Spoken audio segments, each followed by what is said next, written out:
Well, Shavua Tov and Shalom, Israel Briefers.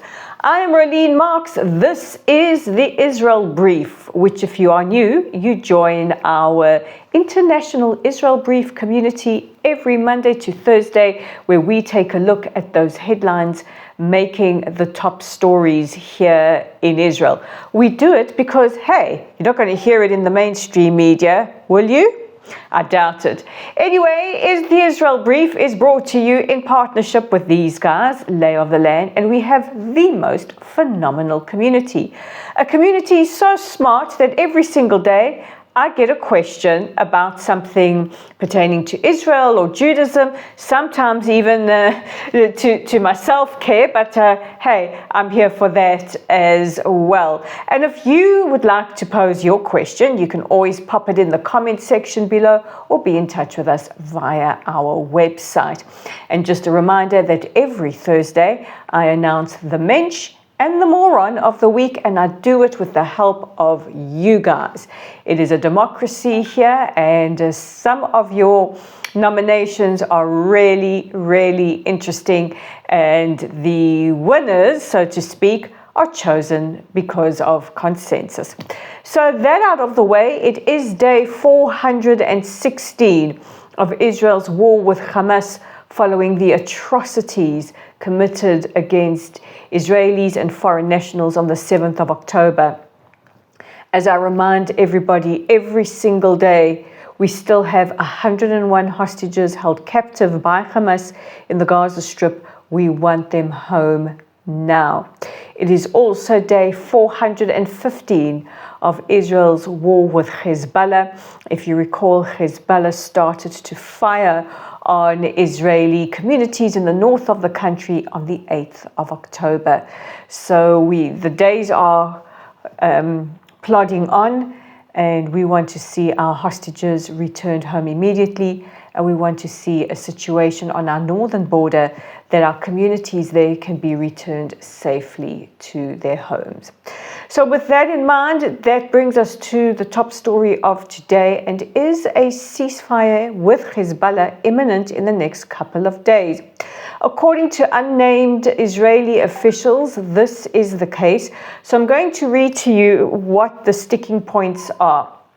So the indirectly negotiated plan could see a phased Israeli withdrawal from southern Lebanon. If you recall, Israeli troops are in the south of Lebanon with the aim of pushing Hezbollah back north of the Litani River, which is where they are supposed to stay, according to UN Security Council Resolution 1701. We also want to see the tensions on our northern border calmed down, and as I stated, our war goal, which is to return our evacuated citizens, which there are over 40,000 of them, to their homes in the north of the country. So what are the details? So this comes from the press release. It's like, if the plan is realized, there will be a phased ceasefire followed by a 60-day transitional period. During this transition time, the IDF will gradually withdraw from southern Lebanon, while the Lebanese armed forces will deploy along the border.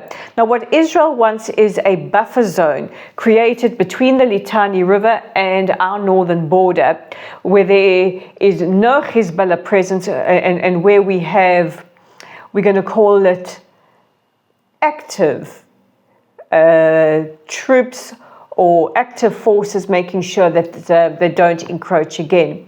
UNIFIL, those are the United Nations interim forces in Lebanon, have brooked a lot of criticism for failing to stop Hezbollah. Hezbollah is expected to withdraw north of the Litani River. We don't know what the issue with demilitarization is.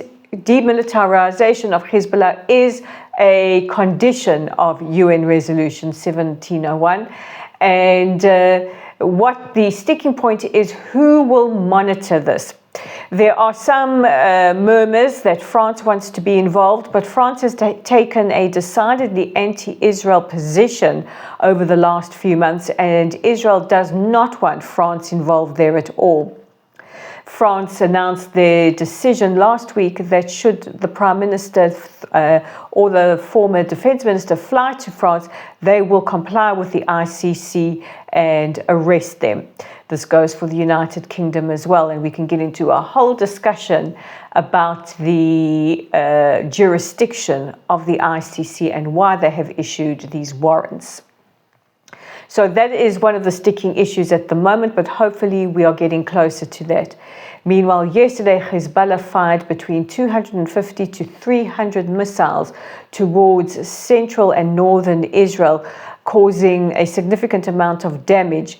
There was damage to buildings in Nahariya, in Haifa, in Moshav Renatia, which is very close to where I am. In fact, when there was impact on a house, our whole building here in Modi'in, about 20 minutes away, shook and the windows rattled.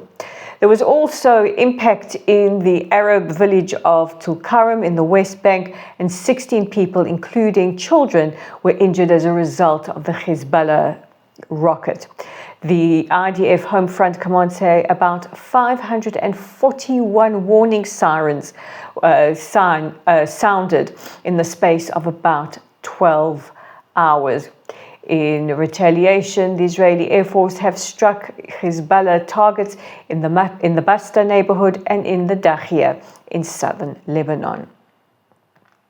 The United Arab Emirates announced today the names of the 3 Uzbek suspects who are responsible for the murder of 28-year-old Israeli Moldovan Rabbi Rabbi Kogen. May his memory be a blessing. Kogan was reported missing on Thursday, and the Israeli Mossad, in cooperation with Emirati authorities, were looking for what happened to him, and yesterday his body was found and identified.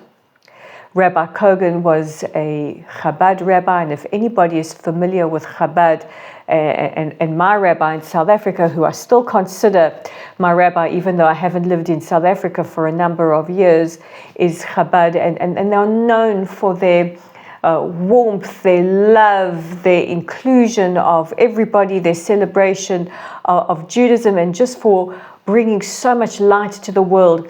And Tzvi, who was the nephew of Chabad Shlichim or emissaries to Mumbai in India. If you go back to those attacks in 2008, he was the nephew of Rabbi Holtzberg. So it's a massive, massive loss. His murder was condemned by the Emirati authorities as well as the Biden administration. President Herzog and Prime Minister Netanyahu condemned this, and the Prime Minister said that we will pursue and use any means necessary to bring justice to the Kogan family. As we speak, his body is en route to Israel, where it will be laid to rest here. May his memory be a blessing. May Hashem comfort his widow, children, and the rest of his family and loved ones. In the meantime, Israel's National Security Council have cautioned Israelis not to travel to the United Arab Emirates unless it is essential business. Iran has threatened to respond to Israel's attack on selected military targets on the 26th of October. If you recall, on the 1st of October, Iran attacked Israel, firing over 200 ballistic missiles, which blanketed the whole of Israel. Sitting in my shelter with my husband, it was absolutely terrifying. Israel retaliated on the 26th of October, striking military targets. We don't have too many details about what those targets were, but according to an advisor to the Ayatollah al-Khamenei, Iran is preparing their response. Earlier today, the Ayatollah stated that Israeli leaders should be given the death sentence. Well, that's what all he would know about, because all he knows is death and destruction. And finally, today is the International Day of the Elimination of Violence Against Women. And I raise this issue for a very important reason. We still have 13 women who are held hostage in Gaza. We know from the reports of former hostages, and we know from the reports of the United Nations Special Envoy on Sexual Violence, as well as the Association of Rape Crisis Centers here in Israel, as well as the police eyewitnesses and the overwhelming amount of evidence that Hamas committed crimes of a sexual violence against Israeli women, little girls, and yes, some men on the 7th of October. We still have 13 women held hostage. We know they are being sexually violated. We know that they are being tortured and brutalized by Hamas. Feminist organizations around the world have turned a blind eye to Israeli women. We say, believe Israeli women, do not look away. We ask you out there to please be the voice of our women and girls who have been completely gaslit by women's organizations, by celebrities, by feminist organizations who have gone so far as to deny the rapes despite the overwhelming evidence. We ask you to please join us in being the voices of our female hostages and demanding that they are released now. Time is of the essence, as the families remind us every single day of these now 416 days. Time is not running out, time has run out. Please join us in calling for the immediate release of all our hostages. And finally, this is a question from somebody asking to remain anonymous, saying, where are the hostages? Why don't we know where they are? Now, this is a question that I keep getting asked again and again and again, and it's okay. I don't mind if people want to repeat questions. It's important that we speak about the hostages. And I also don't mind if you want to remain anonymous. It's totally okay.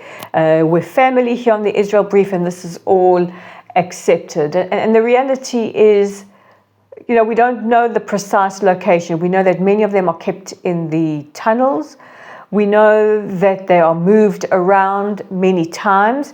We don't think that they have been trafficked across the border. And we know that many Palestinians are holding hostages captive in their homes, including UNRWA staff. We've heard from former hostages that this is the case. But I will tell you this, the IDF have stated again and again and again that their priority is locating and bringing home the hostages. The ones that are still alive, that we can work on their recovery, and the ones that are no longer with us, that we can lay them to rest in eternal peace where their families have a place to mourn. And we will absolutely keep you updated here on the Israel Brief on any news about our hostages. So that brings me to the end of today's broadcast. Guys, don't forget to check us out on our website at www.layoftheland.online, our Facebook page at Lottel's site, our YouTube channel right here at the Israel Brief. Guys, remember, if you like us, please hit that subscribe button and tell your friends.